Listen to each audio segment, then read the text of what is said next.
तर नमस्कार मित्रांनो, आता मी सदरगामध्ये आहे आणि सदरगामध्ये मला एक दिदी दिसल्यात आणि ते अर्धा तास झालं मी बघायला लागले. तिने काय तर पैसे मागत आहेत लोकांच्याकडे आणि त्यांना बुकासुद्धा लागलेले आहेत, मला ओळखत आहे आणि त्यांना मी जाऊन आता मदत करणार आहे. तुम्ही व्हिडिओ मात्र शेवटपर्यंत पूर्ण बघा. दिदी तुम्ही कुठल्या गावचं?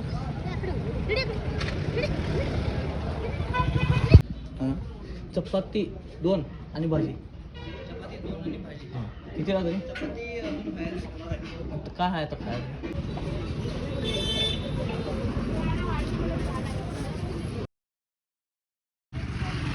हे फळ आहेत, तिथं जेवण नाही आहे, खावा तुम्ही. तिथं आता त्याने खायला त्याच्याला ते खात आहेत फळं आणि मी त्यांना विचारलो लांबून तुम्हाला काय देऊ खायला, तर त्यांनी म्हणलं चपाती आणून द्या. चपाती तिथं हॉटेलमध्ये मिळालं नाही आणि त्याच्यानी मी आता फळं आणून दिलेलं आहे खायला. तिने जास्त म्हणजे बोलत पण नाही त्यांच्याजवळ गेल्यावर, त्याच्यानी मी दिलेलं आहे. हे बघा तिने आता खात आहेत फळं.